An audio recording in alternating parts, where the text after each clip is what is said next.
தற்போதைய உடனுக்குடன் நிலை நெல்லை மாவட்டம் மானூர் அருகே சாலையோரத்தில் கொட்டப்பட்ட மருத்துவ கழிவுகளால் அப்பகுதியில் பதற்றம் நீடிக்கிறது.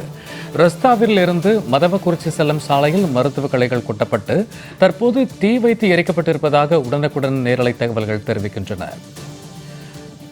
தொடர்ந்து பிற மாநிலங்களிலிருந்து தமிழகத்தில் கொட்டப்படும் மருத்துவ கழிவுகளால் சுகாதார சீர்கேடு ஏற்பட்டு வரும் நிலையில் மீண்டும் நெல்லையில் கொட்டப்பட்ட மருத்துவ கழிவுகளால் அப்பகுதியில் பதற்றம் நீடிக்கிறது. மருத்துவ கழிவுகள் கொட்டப்பட்டு தீ வைத்து எரிக்கப்பட்டதால் தொற்றுநோய் ஏற்படும் அபாயம் இருப்பதாக பொதுமக்கள் வேதனை தெரிவித்திருக்கிறார்கள். மீண்டும் நெல்லையில் சாலையோரத்தில் மருத்துவ கழிவுகள் கொட்டப்பட்ட விவகாரம் குறித்தான உடனுக்குடன் நிலையை பார்த்துக் கொண்டிருக்கிறோம். இது குறித்த கூடுதல் விவரங்களோடு இணைகிறார் நெல்லையிலிருந்து எமது செய்தியாளர் செல்வராஜ். வணக்கம் செல்வராஜ். தொடர்ந்து நெல்லையில் மற்ற மாநிலங்களுடைய மருத்துவ கழிவுகள் கொட்டப்பட்டு வருது. மீண்டும் இதே போன்ற ஒரு நிலை தற்போது ஏற்பட்டிருக்கிறது. இது குறித்தான கூடுதல் விவரங்கள் செல்வராஜ்.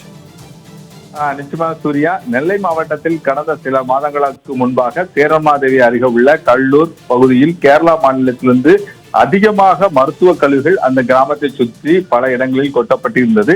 இதைத் தொடர்ந்து தென்மண்டல பசுமை தீர்ப்பாயம் அந்த மருத்துவ கழிவுகளை உடனடியாக அங்கிருந்து அப்புறப்படுத்தப்பட வேண்டும் என உத்தரவு வழங்கியது. இதன் தொடர்ந்து அங்குள்ள மருத்துவ கழிவுகள் அனைத்துமே மீண்டும் கேரளாவுக்கு லாரிகள் மூலமாக அனுப்பி வைக்கப்பட்டது. இந்த நிலையில் கடந்த சில மாதங்களுக்கு முன்பு கூட ரெட்டியார்பட்டிக்கு அருகே உள்ள ராஜகோபாலபுரம் பகுதியில் மருத்துவ கழிவுகள் கொட்டப்பட்டிருந்ததால் பின்னர் அந்த மருத்துவ கழிவுகள் எரிக்கப்பட்ட நிலையில் இருந்ததை தொடர்ந்து பெருமாள்புரம் காவல் நிலையத்தில் வழக்கு பதிவு செய்யப்பட்டு ஒருவர் கைது செய்யப்பட்டார்.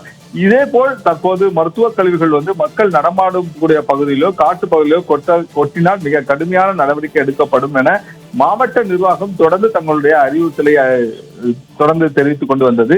இந்த நிலையில் மானூர் அருகே உள்ள ரஸ்தாவில் இருந்து மதுவாக்குறிச்சிக்கு செல்லக்கூடிய சாலையில் இன்று மருத்துவ கழிவுகள் அதிகமாக கொட்டப்பட்டு அது எரிக்கப்பட்ட நிலையில் அது பாதி எரிந்த நிலையில் தற்போது அந்த மருத்துவ கழிவுகள் என்பது அந்த பகுதியில் கிடந்துள்ளது. இதைத் தொடர்ந்து அந்த பகுதியில் தொற்றுநோய் பரவக்கூடிய அபாயமும் ஏற்பட்டுள்ளது. இந்த மருத்துவ கழிவுகள் எங்கே இருந்து கொண்டு வரப்பட்டுள்ளது என அந்த கிராமத்தின் எதற்காக அந்த கிராமத்தில் இந்த மருத்துவ கழிவுகள் கொட்டப்பட்டுள்ளது என்பது தொடர்பாக மானூர் போலீசார் தொடர்ந்து தங்கள் விசாரணைகளை மேற்கொண்டு வந்து வருகிறார்கள். நெல்லை மாவட்டத்தில் பல்வேறு கட்டுப்பாடுகள் விதிக்கப்பட்ட போதிலும் பல இடங்களில் இன்னும் மருத்துவ கழிவுகள் கொட்டப்பட்டு கொண்டுதான் வருகிறது. இது தொடர்பாக மருத்துவ கழிவுகள் கொட்டும் நபர்கள் மீது மிக கடுமையான நடவடிக்கை எடுக்கப்பட வேண்டும் என சமூக ஆர்வலரும் பல்வேறு கிராமத்தை சேர்ந்த பொதுமக்களும் தெரிவித்துள்ளார்கள். சூர்யா, மீண்டும் கொட்டப்பட்ட மருத்துவ கழிவுகளால் ஏற்பட்ட பதற்றம் குறித்த கூடுதல் விவரங்களுக்கு நன்றி செல்வராஜ்.